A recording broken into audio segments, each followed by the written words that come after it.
Hey folks, it's Frithgar here, how you doing? Welcome back to our crazy farming simulator series. When I'm able to afford the bigger harvester, the self-propelled one, obviously the topper is not going to be an issue. So I wasn't actually planning to make a different topper. And the mad version of the trailed one, in theory, the other vegetables, we shouldn't need to pull out the... we shouldn't need a topper in order to be able to use them, and those I will use one of the trailed machines at least to start with, just so that we can take a look at it, and that will save us having to buy extra headers for our massive great big harvester that I would like to buy. But I don't know when we're going to get into that. There's all sorts of bits that I want to get into with this, but I'm just not quite sure when it's all going to happen. Now, in theory, this one should now be absolutely tickety-boo and perfect for what we want here. Because this is the standard one, you will be able to see just how much I sped up the folding animation on this one. So let me just bring that one into there. And watch this very closely. So you've got to watch these wheels over here. So I'm going to start unfolding.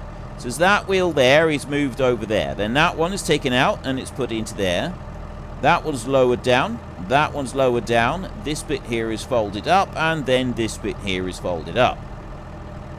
So it's good. I really like that we've got this animation on here, but if I had to wait for that every single time, I would potentially, possibly, maybe start to get a little bit impatient with it, and not necessarily enjoy it to its absolute maximum. Right, let's lower you down there, and then we... Oops. Let's not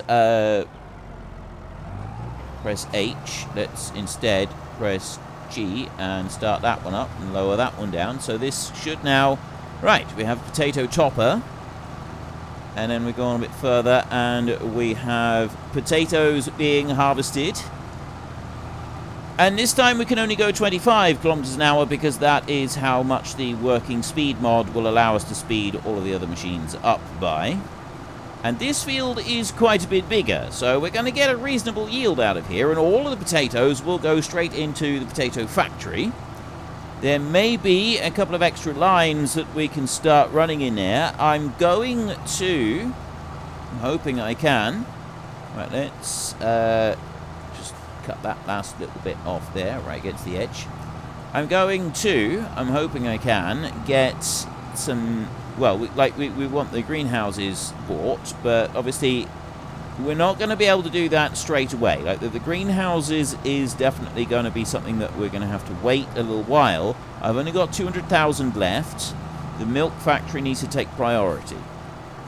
So if I can get the milk factory up and running, I've got a new milk tanker that we can use for moving the milk around, and I will be getting that one, but I may... You know what, I think I'm going to end up just saying, let's just take an extra 500,000, because then I can get a few little things around the yard and that, and the bits that I want. And yes, I am cutting all sorts of extras here. Let me just get round all of these corners. We just have to make sure that we don't drive into the river right here. I found out that potatoes, the yield of potatoes is about 3/4 of the yield of sugar beet, thereabouts. I think it's actually about 70%. So if you're trying to work out how much you're going to get from your potato fields and you already know what the yield is for sugar beet, those are the numbers that you need to use. It's roughly 70% if everything is all fertilized and done the same. That's how much you should end up with. And yes, I should probably be lifting up the topper here in front of this, but, well, I don't want to. I'm just being lazy with it, that's all. And I'll bring you around over there like that. Let's bring it back a bit further there. That should be fine. I will do a run around the field at the end of it with just the potato harvester on. That way we can make sure that I've got every little bit, every scrap of potato out of the ground. Did that once. I used to have a pig, large black pig she was, And it's not a huge breed. It's called large black, but it's not a particularly big breed. And she was a wonderful pig. She was absolutely an amazing pig. We had some potatoes. So we took our potatoes and it was sort of a smallish field of potatoes. Well, I say smallish, it was all hand-grown and hand-dug. It was half an acre of field. So we took our potatoes and we hand-dug all the potatoes out of the field. And we were careful. We made sure that we got every single potato out of that field. We went over it and we made sure we had everything. Every little bit. And then we did the normal thing when you keep a pig. We let the pig into there so that she could then start digging over the ground, which she did very well. She was a very industrious pig, and she was absolutely amazing at digging over a field for you. She would dig the whole thing over and fertilise it as she went, which was a double bonus. So we let the pig in there to carry on and do her thing after we had removed all of the potatoes. And the first thing that she did was race up and down the field like some sort of possessed beastie, squealing with delight and grunting very, very happily as she went through and dug up her own body weight in potatoes. Now, you've got to remember that I was a teenager, my brother was a teenager, so yes, very likely we would have missed several potatoes. My father was not a teenager, and he had many, many years' experience of digging potatoes. So he was a little bit put out that our pig went along and was able to find so many potatoes in the field that we had already cleared. Like, we had cleared everything. And we thought that we had cleared everything, but nope. She went up and down that field and spent an hour going through the whole field. And we knew she was eating continuously. And she ate so many potatoes that after about an hour of racing up and down the field, making lots and lots of happy pig noises, she then found a corner and she lay down. Her stomach was swollen. She had eaten so much. One might even venture as far as saying that she had eaten like a pig. And she lay there, grunting quietly in what it felt like it sort of looked and felt exactly like she was just lying there grunting in pain. I've eaten too much. You know that bit where you've just eaten too much and you just sit there, lie there, whatever, just grunting softly in pain because it's too much. Your stomach is overfull, but you regret nothing. Right? You got the pain, but you regret nothing. That was the whole mood of our pig. And she spent the entire afternoon lying under the hedge, grunting softly, and then eventually fell asleep and just stayed there the whole afternoon until dark, and then we had to go and get her and take her back into her house. And yeah, that was She went out there the next day, and she did go over the field again, and there was a few more morsels of potato that she'd missed. But, yeah, that first day, that was hilarious. That was brilliant. So every time I see potatoes in the field being harvested, it always makes me think of my experience with harvesting potatoes and the pig coming along, and she was a very happy pig. Right? That was one very, very happy pig. There was no denying that whatsoever. We had the happiest pig that you could imagine for the day after that. She was a very happy piggy. And all of the happy pig noises. I love happy pig noises. Happy pig noises are amazing.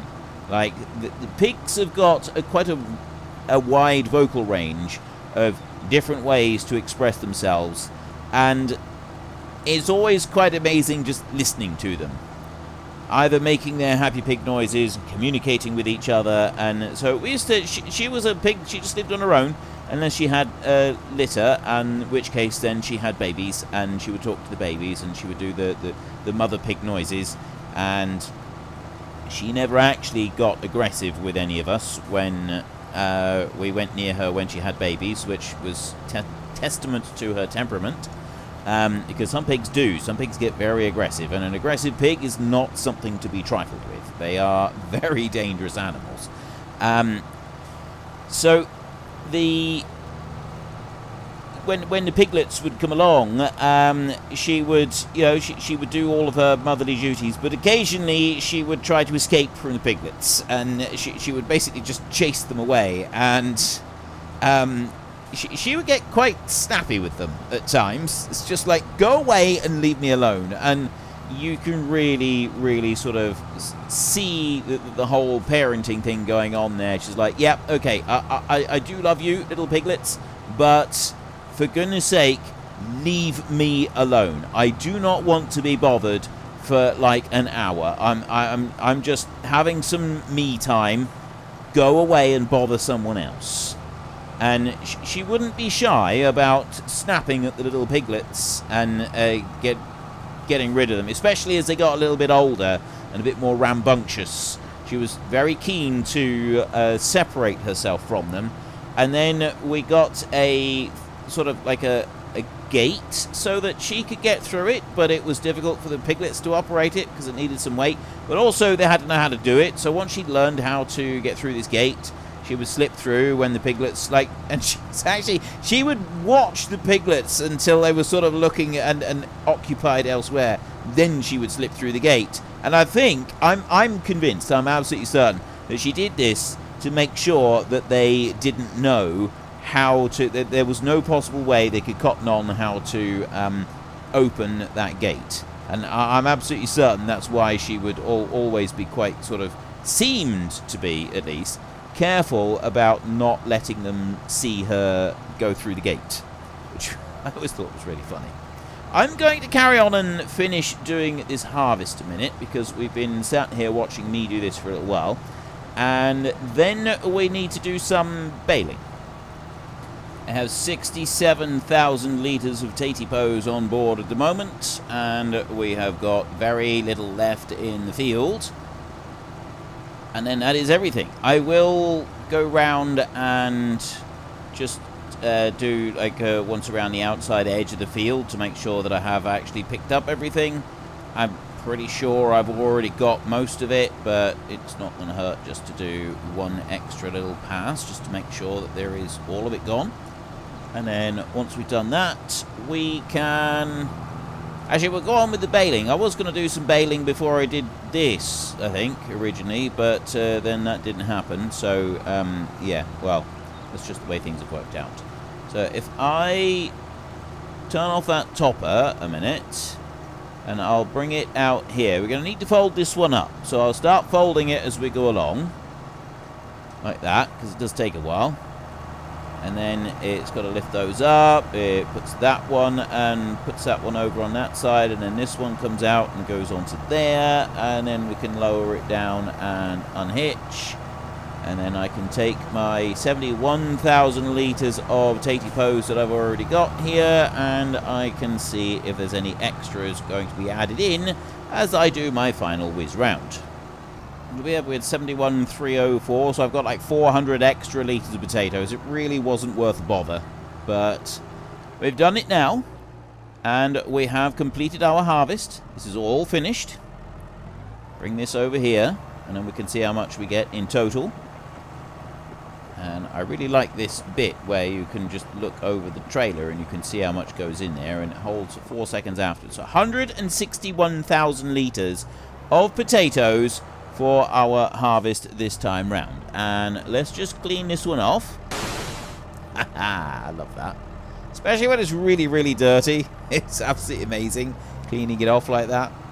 So we're going to take this. This is ours. We bought this one along with that one there that I've parked in the middle of the yard.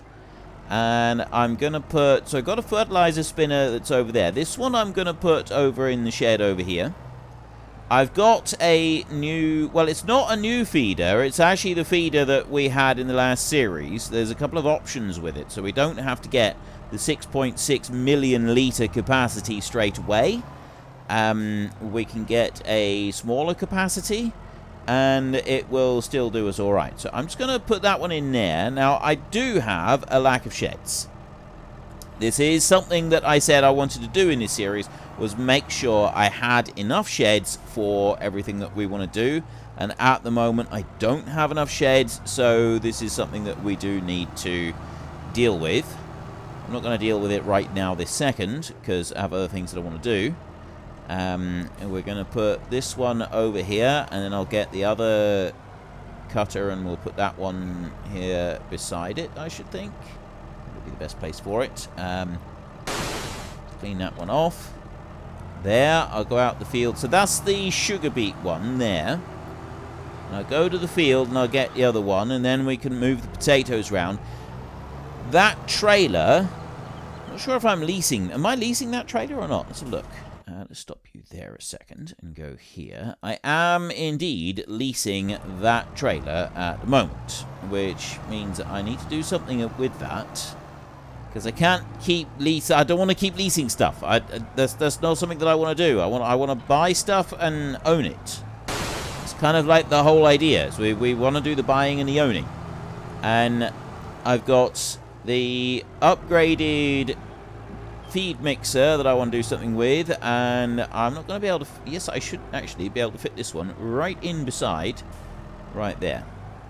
So I may not end up using this again. We might go and get the other harvester, because this did take, like, it's good, but it took a while. And so I'm kind of thinking that maybe we don't want to be doing that if it's going to take a while again in the future, because, you know, we want to hurry up and get things done, don't we? We want to move on to next jobs.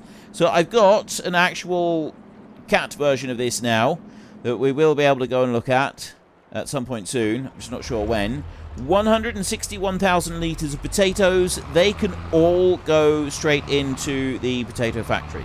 There isn't anywhere else that needs potatoes, he says, thinking desperately to himself. Have I got anything else that needs potatoes? I don't think I do. I'm 99% certain that I don't. In fact, I know I don't. There's nothing else that needs potatoes, at least... Oh, wait. There is something else that needs potatoes. We have, bizarrely, the potato pizza. We have a potato pizza. We need olive oil for that, but we do also want the pizza, so in order to be able to make said pizza, I gotta be able to... Oh, I can just deposit it out here. I forgot that I moved it, so we don't need to go anywhere. I can just bring that one over to there, and I can overload 8,000 litres of the potatoes that we've bought right there, ready to make potato pizzas, which is just everything that anyone has ever dreamed of. Potato pizzas. Why would you not want potato pizzas? Can't possibly understand why anyone would think potato pizzas are not the best thing since sliced bread. I don't know. It just doesn't seem right to me. Baked potatoes with, you know, pizza toppings, like the tomato and cheese and ham all mixed in with it. That is quite a wonderful thing. But, yeah, the potatoes on their own? Maybe not. Okay, so I have got potatoes here. French fries need premium potatoes. Premium potatoes just need the water and the actual potatoes themselves. So I will activate that. I've now got Tatypoes busy doing. And we have got this as well. This needs cheese, which we've now got, so we can make potato gratin. Fried potatoes need onions, which we don't yet have. This needs butter, milk, and more Tatypoes, so we can activate the mashed potato. We got the potato soup, needs all of the vegetables. Paprika needs pepper. Potato pancakes needs eggs. Stuffed baked potatoes needs all sorts that we don't have, as does the salad. And the croquettes need bread. We got everything out. Oh, but we don't have vegetable fat for them either. So we've got 3 recipes that we'll be able to produce, except that I don't have vegetable fat either. So I can't make that because I have no vegetable fat. Soybeans, canola oil, or sunflower oil, I can't make any of those. So those we're going to have to deactivate, turn them off. And I've just got the potato gratin. And I've got mashed potatoes at the moment. Those are the only ones that we can do anything with. Until we get some soup. Some vegetables. I seen soup. There, it was potato soup. That's why I got distracted with the whole soup thing. Now, this trailer is leased, so I'm going to be returning it, but before I do, I'm going to do one last thing, and that is I'm going to load up all of the manure that I've got over here, and I'm going to transport it over to the BGA, purely because it's going to save us a bit of time if I do it all with this one. There we go. So, I mean, there's only 30,000 litres that was in there. So it's not like we had a very large amount to move, but we will do it anyway. Take this over here. And then our... Well, see, I was thinking about getting rid of this tractor, but I don't think I will, because at the moment, we kind of use it, don't we? We do use it as a backup, and so I will continue to use that one as a backup. I'll drive it back to the yard. I've got a seed drill in the shed. That one's ready to go, so I'm going to need to start doing that, but I'm going to want to get fertilizer on the fields. I've got a lot of stuff that we need to do. So that one there, that can just be unhitched. I will bring you over here. That seed drill there that I got against the fence, I'm probably not going to use that one. I'll use the one that's in the shed. And you here. So that one needs to be returned. So let's return that one. The seed drill in the shed is leased at the moment, but I actually want to be using that one for doing a lot of the planting. That one there is really good. But you've got to cultivate the fields first, haven't you? Yes, you do. You have to cultivate the fields first. We're going to need to do some ploughing. Forgot about that. Because I've got the periodic ploughing turned on. There, needs ploughing. The needs rolling thing shouldn't be an issue anyway. We got to plough field 86, and we've got to plough that field there for the Tatypoes, which is field 6460. They both need to be ploughed. This one right here, this is... Actually, we own this one, don't we? Right, this one here is one that we bought, but I have got another one now that is available. And if I scroll up through here, that is the one that we own at the moment. It's 49,500. The one that I have got lined up is this one. Now, the base version is 22,000, and it costs us 45,000 to be able to buy it. The difference is this one will load and unload a whole lot faster than the other one. And if I go with the first extension to 44, that's an additional 45,000. So that gives us 44 cubic meters. The other one that we're using, I think, currently is 25 cubic meters.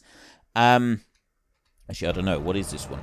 No, that's 47. So that's already more expensive. But the load and unload is a whole lot faster. It really is a lot faster. So that's that one there. And then I got extension 2, which takes us up to 6.6 million litres. And that one costs 1.3 million. So we can buy this. Now we can take it to the workshop and we can change it afterwards. So I'm going to take this one right here up to the dealership. We can sell this one. And then we will buy the other one that I want to buy. And I will only buy the smallest version of it at the moment. So just the 22,000 litre capacity. And the reason I'm only going to buy that one is because it's much... When I say it's faster for the loading... Well, the loading doesn't really matter because it's already fast. But the unloading. Unloading of this one is a bit of a slow process. And the new one is going to be considerably quicker than that. But this way, I will be able to pretty much just do a swap. There will be a little bit of price. We will lose a little bit of money out of this, but not a massive amount. So let's bring you up to there. And I wonder if I can... It does clean it off. It's not made a big difference to it. So let's jump out there and do this. So I want to go to... repaint and repair like that, and then I want to sell that one. I get 44,000 for that one. So this entire process is going to end up costing us €1,000. It's not too bad, really. Edited by Stevie. And here you can see I've got the 2 cat trailers. They're only €1,000, and the reason that I've done that is because of the way that I've set them up. So you can see it's actually 28,000, which is what the base game price of this trailer is. And I was thinking of having this turntable one rather than the other. The other is a little bit cheaper, but so I've done the smallest option at 25,000 litres. So then if I go to middle, this is an additional 107,000, and that gives me 100,000 litres. And then if I go to the big capacity is 1 million litres, and it costs me 1 million just about to go and buy it. And so that's kind of how I've done it, which is why the base price is 1,000, because you can't actually spend 1,000 on it. But that's what I've done with those two, and I was quite pleased with that. I was quite proud of myself for doing that. And now, do I want to spend 90 grand and have a 44,000 litre one? I'm not going to at the moment. We can change the colours. We had a gold one last time. But, I wonder if we could do... Alright, I was wondering about maybe having some gold on there, but I don't think I will. I'm going to go with the black and yellow theme that I've been going with for quite a few of these things. I'll buy that one. There we go. And we can upgrade it later on when I have a little bit more money. And I can throw such wads of cash at our various different tools and utensils and machinery. So we will grab that one right there. And I'm going to rush this back down to the yard and give the cows a bit more food.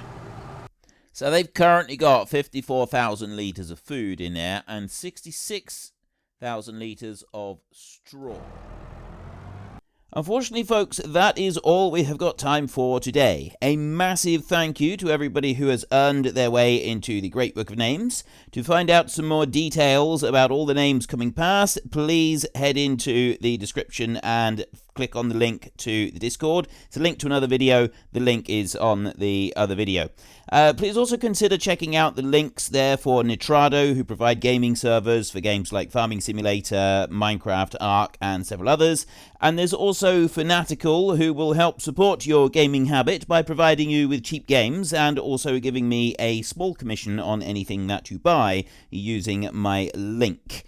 If you've enjoyed this particular video, then please head down below and give us a like. And if you really enjoyed it, then please tell your friends all about me. Get them to come and watch as well. That would be awesome. And until next time, thank you very much for watching. This is Frithgar. Goodbye, and see you later.